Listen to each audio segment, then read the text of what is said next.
So I was listening to a couple videos on the way home from work this morning, and they were basically talking about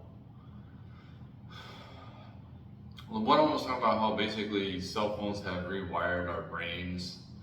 Um, how people seem more depressed. They don't seem as happy. You don't see you don't see the excitement that you once seen before. Like in my experience of living, there was like this optimism people had about the future, and I don't think that a lot of people have a big amount of optimism right now. Um, I was looking at the birth rates, and if if the during the depression, if birthing rates were like, if we had a decline in people before the baby boom, and basically it slowed down because of economics. That's what the baby boom happened, because of an explosion of economics. And if we if it feels like the future is going to be prosperous, if you see good things happening, people are more relaxed to start families. However, there is a lot of different social dynamics that have screwed us up for us to actually have a decline, a population decline, not just a lower birthing rate, but it is not just here in America, it's across the world. Um, and I think that I think what's happening is we have fried our dopamine receptors. I think that me included in this, instead of getting, you have a bunch, when I was growing up, I would have a bunch of free time. I didn't have a cell phone. Whenever I went somewhere, you know, like a doctor's office or waiting in line anywhere, I didn't have a phone I could pop up, obviously. Um, the younger generation doesn't know any different. Like they all they know is the iPad or the cell phone or whatever. But when I was growing up, I went somewhere, I would just have to either sit there, I would have to conversate with somebody, read a magazine, like in a doctor's office, just sit there and wait. I couldn't just pull out a cell phone and then look and see, like, get instant dopamine hits. And I think that correlates with people not being impressed by anything too. Uh, you would conversate with people, and you would be like, wow, that's really cool. Like, you're doing this, you're doing that. Wow, that's cool. But it's just like everything is on the internet, so we have access to it. So it's not really that impressive. Um, I look at reality, like real life at this point, is something that is just so boring. And what it feels like to me is just like, even myself, I can go out for a walk, which I do, like for myself. This is just for me. I don't have my cell phone on, so I'm in my thoughts, so I'm moving. Like, I go out for a walk or I go for a hike or whatever. And I can be in my own thoughts, and I don't have to look at my cell phone all the time. But when I sit still, then I get bored. And I feel like I need to, I don't think that we sit in our actual thoughts too long. I think that, I don't know if this is like programmed, whether it's the elite who run everything or we already have sentient AI.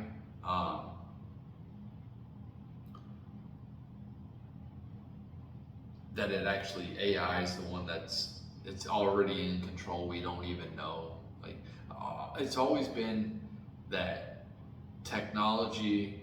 They have better technology than they want us to know about. So if they did have AI that is, artificial general intelligence already, or artificial super intelligence, and they just want to keep it under wraps, then I've heard of different things that we've already passed away in 2012. I know it sounds crazy. When I look at things like the Mandela effect, and I don't remember, like, whether it's fabricated from the internet, like things have been edited with AI or the elites. For instance, like I made the song, like the Mandela effect. And there's different things. There's a lot more than just those basic, but the basic ones is Nelson Mandela. I remember him dying in the 90s, and apparently he died in 2011. I remember Publishers Clearinghouse with Ed McMahon. He would show up with balloons with like a $10,000 or $100,000 big, huge check, and it's not Publishers Clearinghouse. It's America's prestige. I don't know. It's not Publishers Clearinghouse. Some of these movies, Life is Like a Box of Chocolates. That's what I remember. I forget how they actually, watch the movie. I remember Life is Like, or like Sex in the City. It's Sex and the City. So there's different things that I'm wondering if I shifted into a different dimension, whether it's because of the Mayan calendar, like we passed away in 2012, and we're just in some type of artificial simulation that feels very real, but we already passed on. Cause everything feels real to me, man. This has a little cold touch to it, and this is soft. So I think I'm in baseline reality, but I think that I'm not in the same dimension that I was born in. That's what it's possible. I know I sound crazy, but I don't know how we can explain the Mandela effect. How there's so many people that remember things a certain way, and in reality, when you look at the movies, like Luke, I am your father. Luke, I am your father. That's what I remember. Watch these movies. Especially if you're an older person like me, if you go back and you watch some of these movies like Forrest Gump or Star Wars, you look at these types of things and you see why do they have a difference? Why is it different now? What would cause that? Is it the government messing with me?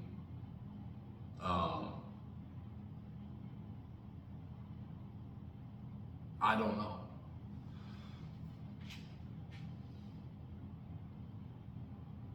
Things do seem a little bit off compared to what I was born into. That's all I can say. And definitely socially for sure. Like I said, I've always been an introvert. I feel like I've been conditioned to be that. From all the different places I moved when I was a kid, all the different schools I went to. Basically, every single grade up in elementary school, I went to another school. So that caused me to basically be the person I am now. And I don't think that I can actually, I'm uploading a video right now talking about I can never be an alpha male. I can never be that. These red pill guys, but I talked about this in my last video, but I think that there's a lot of,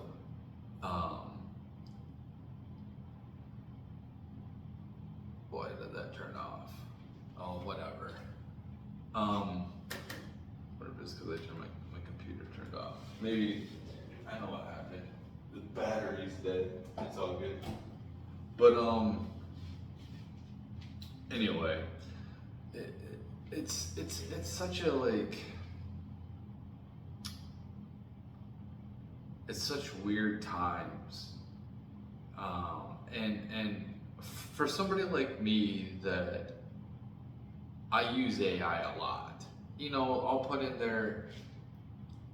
in basic problems for AI, like I'll put in my budget, I'll put in like, for instance, this is what I've done. I've went like, here's all my bills, I type in all my bills, and then I'll be like, this is where I live. This is how much, you know what I mean? Like, it takes out, maybe it's not 100% on point right now, but it takes out for my taxes, you know, like me moving where I'm at, away from my job. I wanted to calculate how far, like how much money it would cost for gas. And it would estimate like totals from where I'm at in Missouri or whatever. And it would come up with, so I can see, like, instead of me having to go and write everything down and try to figure this thing out when it comes to like the taxes and how much it would exactly cost for gas to get back and forth to work, this many, you know, I put in like, oh, I worked 14 days of the month, so I have to, you know, and this is how many miles I have to travel. I put all that in there and it figures it out. And I'm like, how much are my liabilities? How much are my bills? I use AI as a tool, but a lot of the masses are going to be duped. Not because I'm like really a lot smarter. Like, I'm not really that smart. My IQ is like the highest I register my IQ is like a 117. Like the average person is like a 97. My IQ is slightly above, and it fluctuates between a 107 to 117. So like, I'm not a genius, but my biggest strength and intelligence is my awareness, my self-awareness.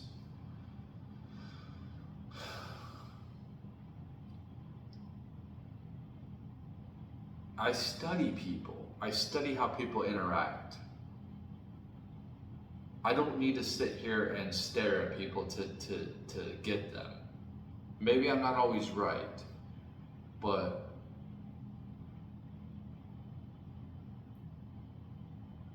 people are a lot different, a lot more awkward, they're a lot more introverted now, and I think that has something to do with, you know, the lockdowns that we had.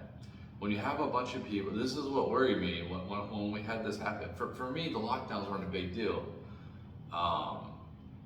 Also, I wasn't just locked down to I didn't have to stay in my place like I was in a prison. I actually went to work as well.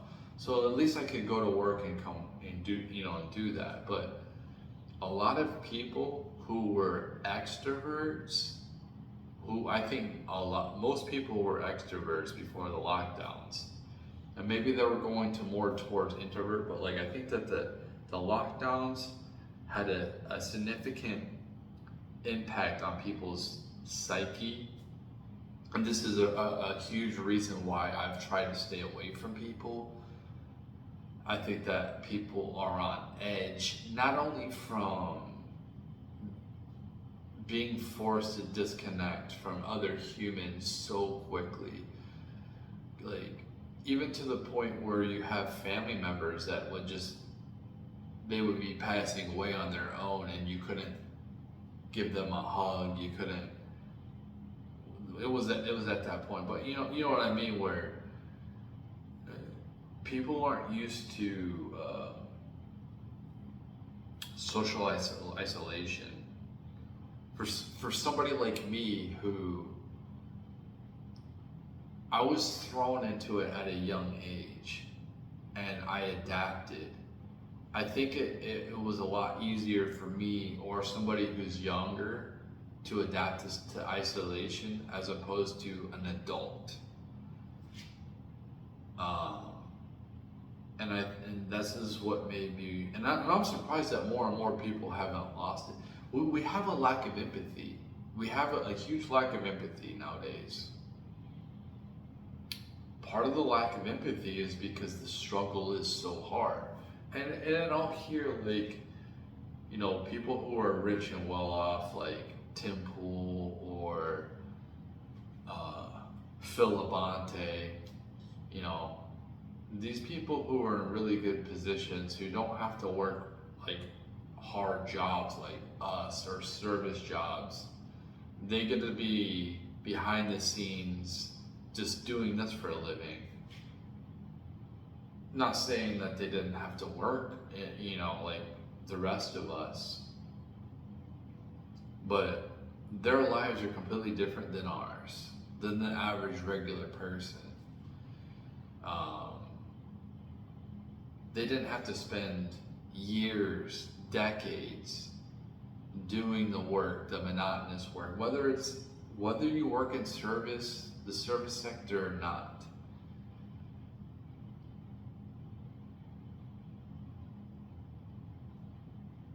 What it feels like, and I've talked about this in my past videos, is it feels like the carrot is gone. It feels that like we're on a treadmill. And before we had a carrot to keep us moving forward, to keep us incentivized, but that has been removed. Now, me as a man to understand what drives men to want to do greatness, to want to work hard, to want to achieve greatness, other than like self-gratification and ego, which I don't think that really is going to sustain the regular person that long. Certain individuals, maybe that like they want to, they like that the notion of seeing like they're higher and better than everybody else, you know, so they work harder for that. But for the regular person, I think I speak for the regular person. I think that's what makes me different is like, there's these people that say that they support the regular person, but they don't know what it's like to be a regular person because maybe they're rich and they're in a bubble, or they have a lot of popularity on here. So they don't live normal lives like somebody like me. So my perspective is more realistic than theirs because I'm actually living this shit. I go through hardships. I go through, man, I don't know what's gonna happen. Maybe I end up homeless in a year. Dude, if you look at my videos, you know, especially like a couple of months ago, I haven't been in a good place. Right now I'm in a decent place, okay? At this point in my life, I'm in a decent place. I have a job. Maybe I get fired from it because of my content. And whatever I say on the internet, I'm just trying to tell the truth. That's all I'm trying to do. I'm not trying to bully anybody. I'm not trying to, even though sometimes you might see me on Twitter punching up on people that are popular or rich. Yeah, I punch up at them. Part of that is to maybe they'll engage, you know. But like, you won't ever see me punch down on somebody. You won't see me, hypothetically, if I was to all of a sudden pop off on here and all of a sudden I had like 50,000 subs or 100,000 subs, or all of a sudden I have like 100,000 followers on Twitter. you're not going to see me punch down on people unless they attack me.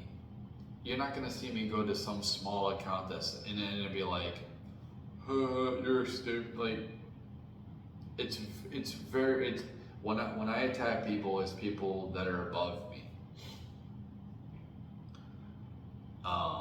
I don't know why I said all that, but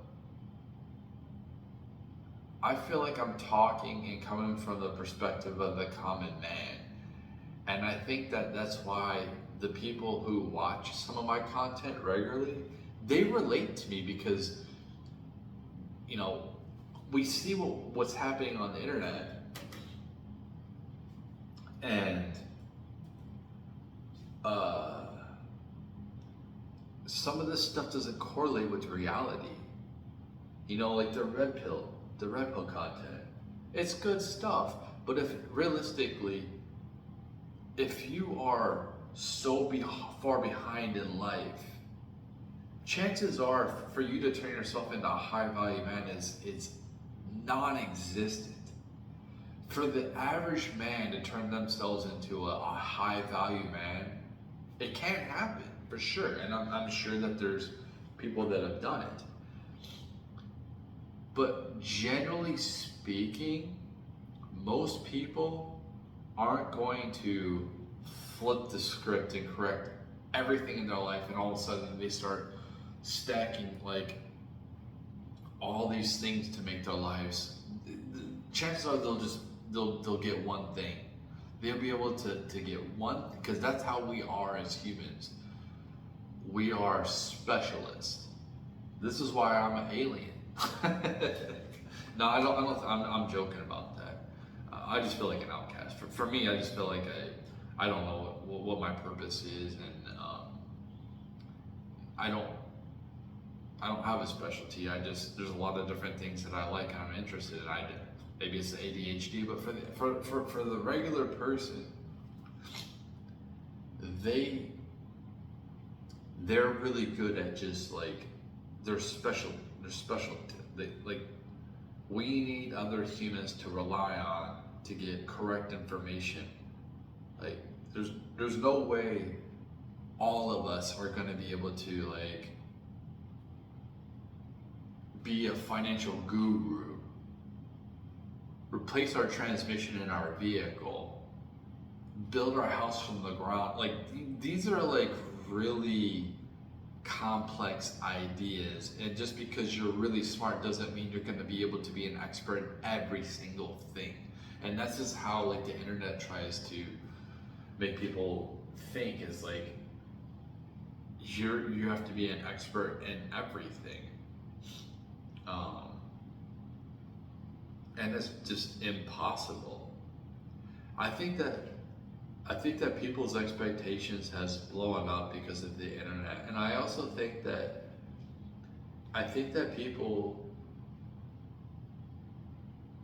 people want the notoriety, the positive notoriety from social media. You know, people want the validation, the positive, but they're not ready for the backlash. You could be the most beloved celebrity ever, and you're gonna get death threats. You're gonna get hate mail. You're gonna have haters. You can do everything 100% right, and you're still gonna have haters. And I don't think that the regular average human is ready for the backlash. Like that one woman who got bullied on here, who did something with foxes, and she like took herself out. You know, all you have to do is turn it off. You know what I mean? Like if you're a big influencer, all you have to do is just unplug it. But I feel like people, they don't know any different, and they have to keep going, and instead of just unplugging and letting people forget about you, because that's what will happen. People forget about people so quickly. You might be like somewhat famous on here, unless like you're somebody like Elon or a Trump, but most people that are influencers or whatever, like that get famous off of this, some type of notoriety, you can pretty much go away and people will pretty much forget about you. Like you're not going to be in the limelight. Like you putting yourself out here, you're doing it to yourself. And I don't think the average person should have a big social media following. I think that regular people, like if they want to use social media because, you know, to interact with their family or like close friends, that's cool. But people that try to come in their life, like that, you know, ex-boyfriends, ex-girlfriend, like that door should be closed. You should just have it, like if you use something like Facebook, just keep it private. Don't have it accessible to everybody else. Use a fake name, whatever you gotta do.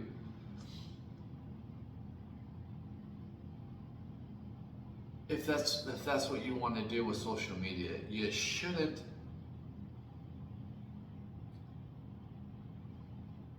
The more popular you get, the more access you have to other people. The more people have access to you.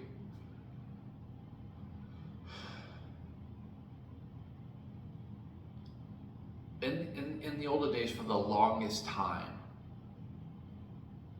like 200 years ago, like a place like where I'm at, a little small town, might have been a little tiny village. And those people in that village might have been 30 or 100 people.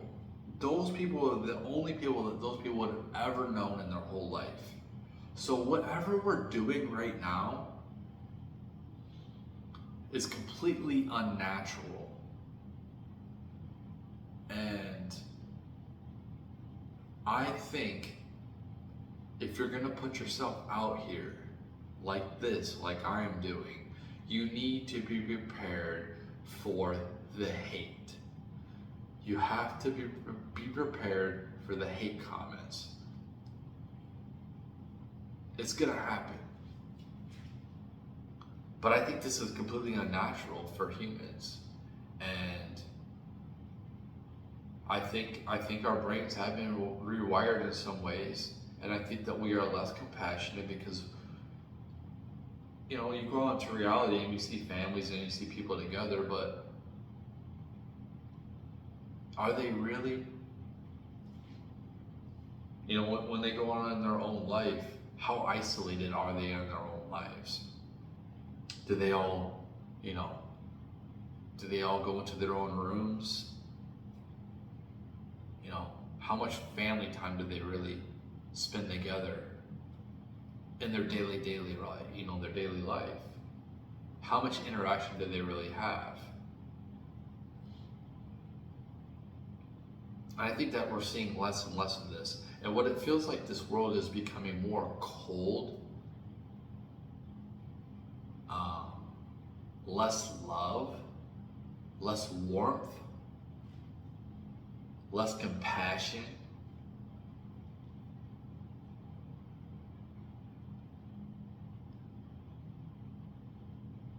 You hear about horrible things so much, it desensitizes you. You have so much information, it desensitizes you. For me, I'm sitting here doing these crazy basketball moves, right? 99% of people can't do them. It's not like people were ever coming up to me like being impressed, like, oh, that's cool, man, or like filming it. Like, why? Because it's not impressive. People aren't as impressed nowadays because they live in some type of, they live in a reality, but then they have the digital reality as well. But I think that a lot of people live in the digital reality more so nowadays than they do actual reality. Whether it's the video games, whether you're watching TV. That's the thing, it's like, people want to take TV and movies out of it. Like that's, dude, the same thing. It's whether you're listening to me, whether you're reading a book, whether you're doing anything, you're distracting yourself from reality. Whether you read a book and you're reading it and you're getting some type of visuals inside your brain, you're being distracted from reality. Whether you're watching a movie or doom scrolling on TikTok, you're being distracted from reality.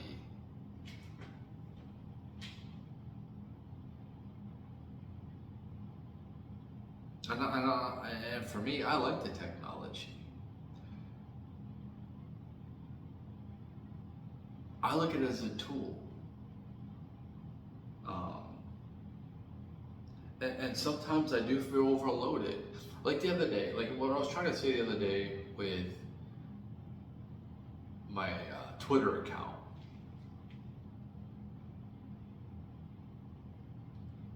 Even though I'm not a big influencer, I'm like this, nothing, right? And since I'm starting to get more into the algorithm on Twitter, like my goal now is 100,000 impressions a day. So I have to reply, post don't really do nothing for me, but I have to reply on other people's comments to get put into the algorithm to get more impressions. When you do this type of life, and for me, this isn't. I don't get paid off of YouTube, and I barely get paid off of Twitter. But I can see where it's at. These people feel like they have to do this every single day. Like the other day, I was trying to say, like, I didn't really feel like going on Twitter that much. But I kind of forced myself. I didn't really feel interested about the topics that was on there. But I'm like, if I get myself up to 100,000 views, maybe I get a couple extra followers. Maybe those are just bots, whatever. But my status gets bumped up a little bit more. You know, if I'm not using Twitter, I start losing followers. So the more I use it, the more followers I get. So my status goes up a little bit more. Instead of, I think a couple of months ago I had 12,900 followers because I wasn't really using it. I went through a time I really wasn't using it. I was smoking a lot of weed, I didn't really care about it. Now, since I've been putting the algorithm more, and maybe it goes away tomorrow, maybe I get banned, but I almost have 13,500 followers right now. It's a slow thing, and I'm seeing more impressions. Like, at first it was like something will get big, like I would say something that would get big, and then I'd have days where it'd be like I would have like 200,000 impressions, right? And then it would kind of drift off, and then I would go down to like maybe 20,000. So it would just kind of be kind of depressing. You know, for right now, it's kind of like if I hit 100 replies a day, I'm pretty much guaranteed, not guaranteed, but like I might get 100,000 views, 100,000 impressions on there. You know, and I'll get paid some money from that. You know, I got $74 last payout 2 weeks. It was 2 weeks. I think I had like over a million something impressions for the 2 weeks. So that's why like I want to stay on that grind. I want to and the double-edged sword is this, some of the stuff I talk about, maybe I get fired for it. That's the double-edged sword. But my whole point going into all this is, even though I'm a nobody, I can see behind the curtain more so than the average person. So like, not only am I living a normal life like everybody, like most people, but I can see behind the curtain of these people that actually are popular on YouTube, Twitter, or whatever social media out there, TikTok. I can see a little bit of what they have to go through, of the feeling of not wanting to probably work that day, which it does feel like, man, I don't want to. Like usually, like when I tweet, it's because I want to. But that last Sunday, I really didn't feel like it, and I kind of had to force myself. So many people want to be influencers on here. That's like the number one thing, especially the youth. But they don't realize the grind. They don't realize you're not gonna just get positive feedback.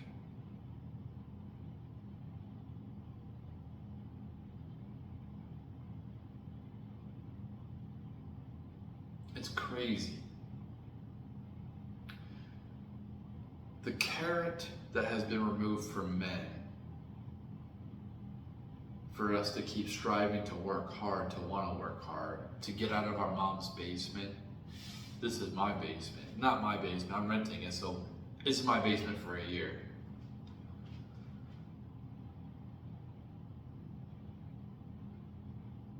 The reason why young men don't want to get out of their mom's basement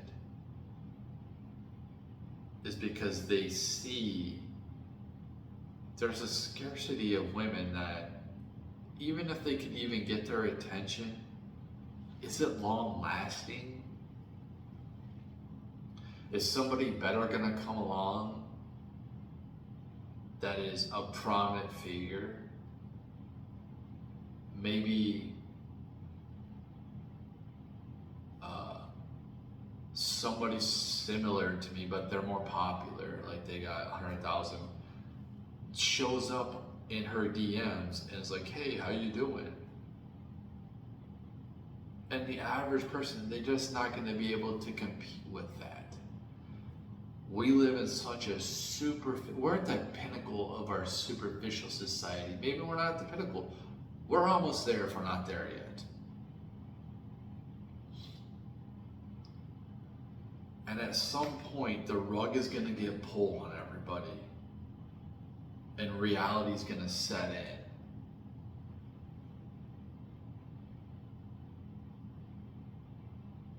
And they're gonna see the ugliness of what the world is. A lot of people aren't gonna be able to handle that. And I'm wondering if I think that our society will bifurcate, will go separate ways.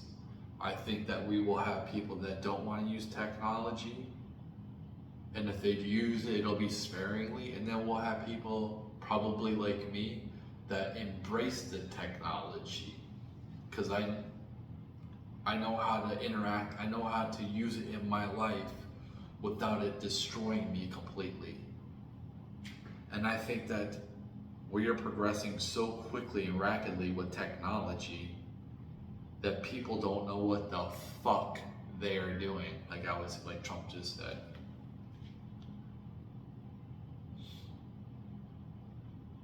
I think so many people lack awareness nowadays. It is bad that they don't know what they're doing and they don't know what's about to hit them.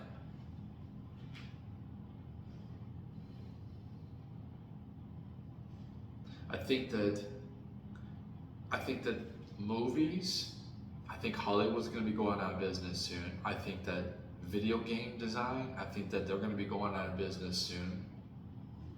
I think it's going to be so easy to have AI generate me a movie. It's going to be so easy to have AI generate me a video game. You can already do it with like Atari type of video games. How long is it going to be until we have what they were talking about last night? Grand Theft Auto. They spent $2 billion making this next video game. Well, how long is it going to be until we can just have AI generate us a video game like that without spending $2 billion? You just put in the prompts. I think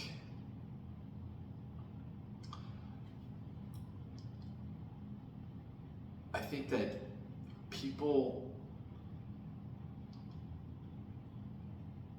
how to relate to other people is through culture. So you will have the elites who have been controlling everything, whether it's Hollywood or music, the news or whatever. This is being decentralized and being destroyed right now. They're losing grip of the power. And it will be put on to other people, and it'll be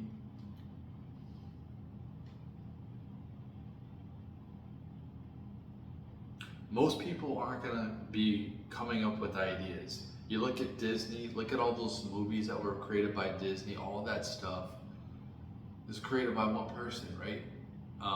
His ideas. Obviously a lot of other people helped in there, but like, you're gonna see more cults. You're gonna see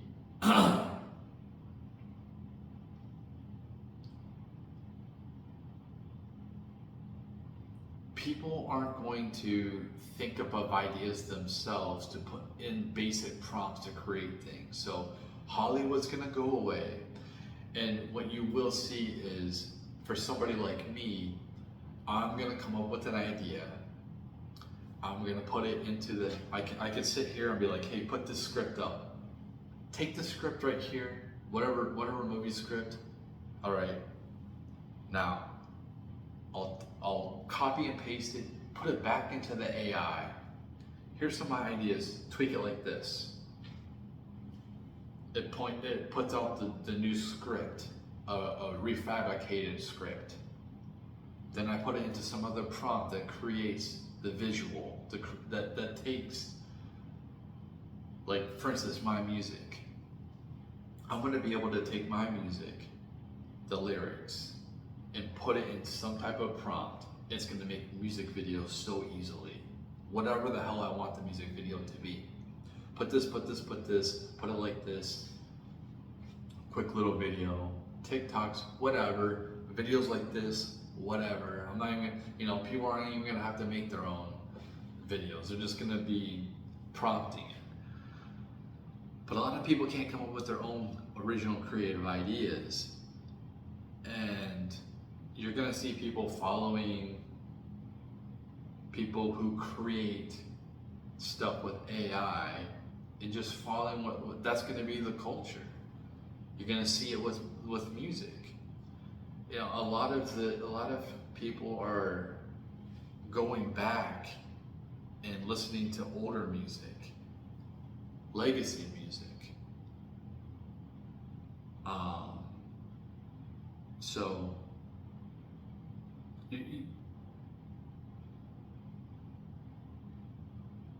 you're gonna see a lot of cults. That's what you're gonna see.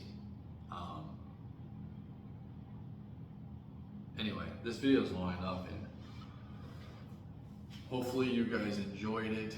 I know I talked about some weird stuff. I'm kind of a weird guy, so take it easy.